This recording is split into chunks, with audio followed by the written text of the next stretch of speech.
Welcome to Movie Review Mom. I'm the mom and I review the movies. And today, the movie I'm reviewing is Herself. The movie opened in select theaters on December 31st, 2020, but now it's available for streaming. So let me tell you about this movie. First of all, it's rated R. It's an hour and 37 minutes. And the movie review mom grade I'm giving it is an A. I actually really enjoyed this sweet movie. Let me give you an overview in a nutshell. I'll point out some tips for parents, themes that are worth talking about, and things that I liked, as well as things that I didn't like about the movie. So, first, in a nutshell, a big thank you to Amazon Studios for sending me this screener so that I could review this inspiring film for you. And by the way, if you want to watch this on Amazon and you don't have a Prime membership, click down on that link below because I've got a link that will give you a free 7-day trial so you can check out Amazon Prime and see if you want to keep it going to save money on shipping, as well as have access to tons of free movies. Now, when movies first go to Amazon, they're usually for pay to rent it or to purchase it. And then eventually it goes on Amazon Prime for free. Anyway, I love Amazon and wanted to share that link with you. Now, this dramatic movie is actually directed by Phyllida Lloyd. And I'm not sure how to correctly pronounce her name, but that's what it looks like when it's written out. Anyway, she brought us Mamma Mia, the movie, as well as The Iron Lady. Both movies I really enjoyed, but this movie is very different from those two. It features the story of a single mother and her two daughters who escaped her abusive husband, only to confront more challenges that will make you pull your hair out and feel so frustrated for her. The movie was written by Claire Dunn and Malcolm Campbell. Claire was actually auditioning for shows in New York City when a friend of hers in Ireland called to tell her that she and her children were homeless. Claire was horrified for her friend and couldn't stop thinking about them. She wondered, what if a woman said, I'm going to find a little bit of land and build my own house? It's just bricks and wood after all. So she Googled the words self-build Ireland and actually found an Irish architect who had done just that to save money. And he was sharing basically the blueprint on how to do that online. You could get it. So that's the beginning of this story. That's not the exact story, but that's what inspired her to write this story. And then co-writer Malcolm Campbell stated about the original screenplay that Claire Dunn had written, quote, "It felt like it was a hymn to the hardworking woman," end quote. I really liked that. And then the producer, Rory Gilmartin, does that sound Irish or what? Stated, quote, "Working on a low budget level gives you a certain amount of freedom. You cast creatively rather than with a view to markets," end quote. And you'll see what I mean by that. Now, let me give you some tips for parents because the movie is rated R, but involves children in it. So the heads up on that is that young kids will mostly be bored watching this. It's not a family-friendly film. If they'd cleaned up some language, it could have been. You see a woman get beat up with blood. There's some profanity, several F-bombs, and some crude language that, again, you just don't want your kids hearing. And another tip for a parent is that this is a very sweet ode to the fierce love of a mother. And I think all mothers will be able to relate to that. There were plenty of positive themes that the movie illustrated very well. For example, building lives, building a home, building a family, and building a community. So I really liked that. Some social commentary exists on the broken housing system in Ireland, but I think pretty much everybody in any country could relate to that as well.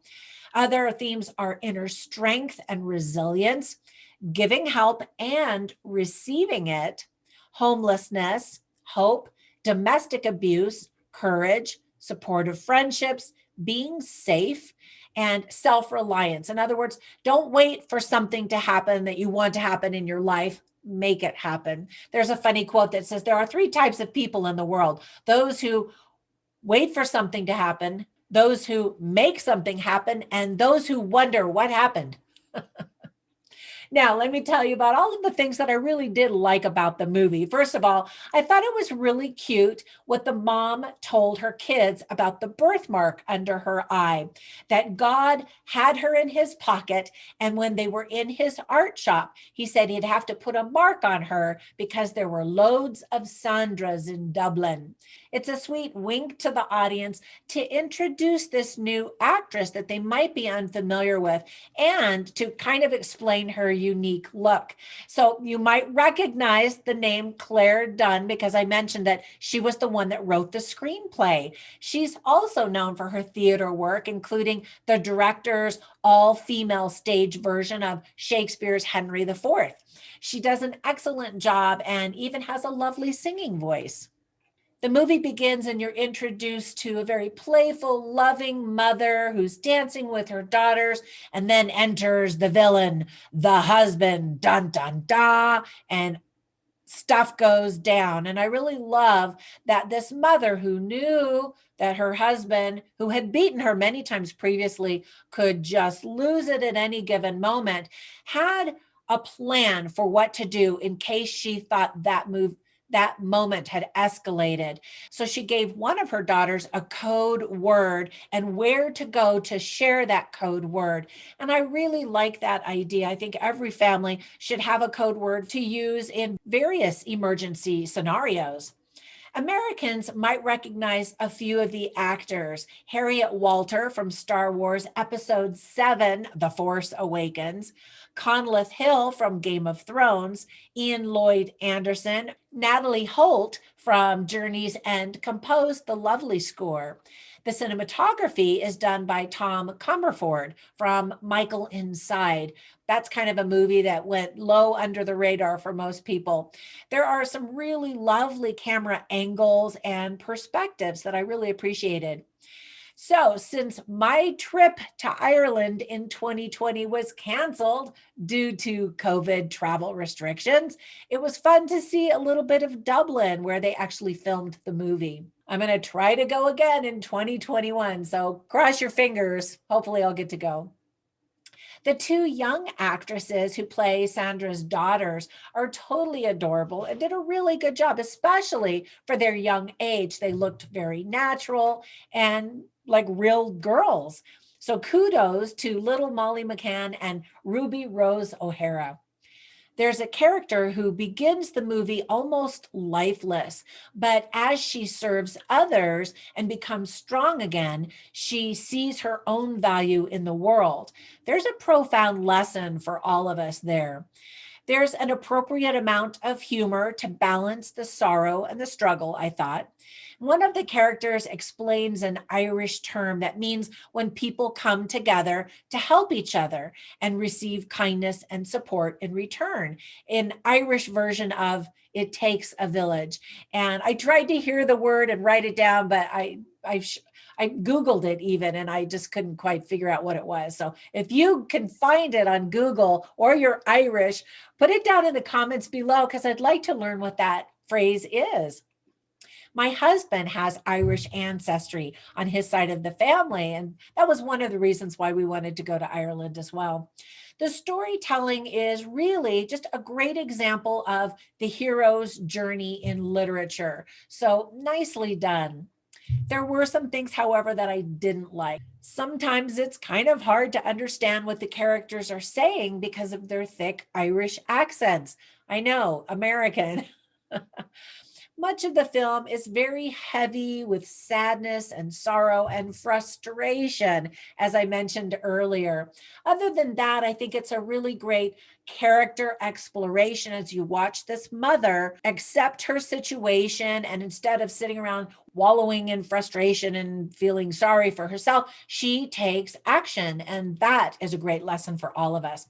Now, there were lots of interesting lines that I wrote down. And if you want to read all of them, go over to my written website called moviereviewmom.com. But I'll share a few of them with you here right now.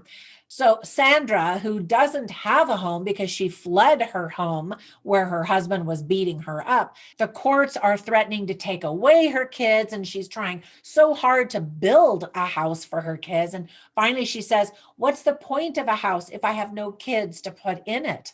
I thought that that was really sweet. And then another character played by Harriet Walter says, most of us get so sunk in our own pain that we don't see our children's.